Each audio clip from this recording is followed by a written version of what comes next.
Operation सिंदूर को लेकर मुख्यमंत्री सुखविंदर सिंह सुक्खू ने कहा कि हमें भारतीय सेना की कार्रवाई पर गर्व है। सेना के 3 अंगों ने दबाव बनाकर सटीक और सफल कार्रवाई की है। इसके लिए हम भारतीय सेना को बधाई देते हैं और इसके साथ मजबूती से खड़े हैं। हमने उच्च स्तरीय बैठक की है जिसमें अधिकारियों को सतर्क और सजग रहने के निर्देश दिए हैं। हमें भारतीय सेना पर बहुत गर्व है। सेना के तीनों अंगों ने जिस प्रकार से दबाव बनाकर सटीक और सही कार्रवाई की है, उसके लिए सेना पर हमें पूरे प्रदेशवासियों को गर्व है। इस अवसर पर मैं ये कहना चाहूँगा कि पूरे हिमाचल प्रदेश की जनता सेना की इस कार्रवाई पर देश के साथ खड़ी है और सेना के साथ खड़ी है। हमारे प्रदेश ने पहले ही देश की एकता और अखंडता के लिए बलिदान दिए हैं। देश के अधिकतम परमवीर चक्र हिमाचल की वीर सैनिकों ने, वीर सपूतों ने जीते हैं। और इस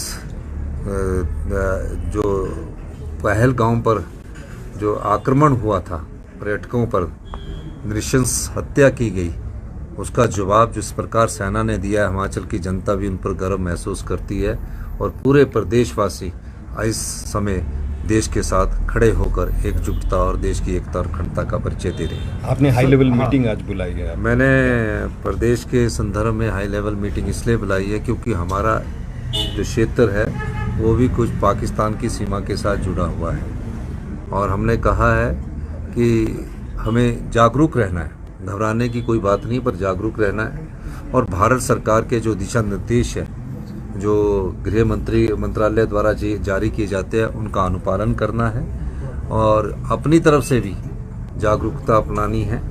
हमने जो बॉर्डर एरिया के पास हमारे क्षेत्र लगते हैं, कोई अनहोनी घटना ना हो, उसके लिए भी आप जागरूक रहो और निश्चित रूप से किसी भी प्रकार की भी कोई कार्रवाई कोई दुश्मन देश अगर करता है तो उससे हमने कैसे निपटना है।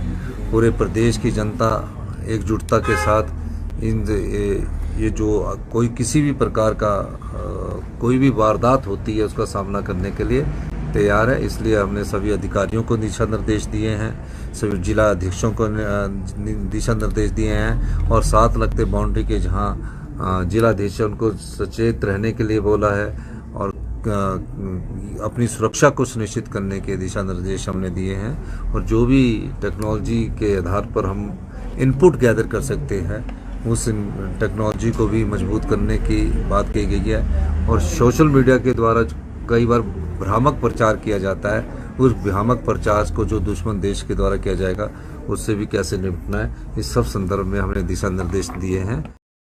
वीडियो से जुड़े रहने के लिए धन्यवाद। हमारे चैनल को सब्सक्राइब कीजिए अभी।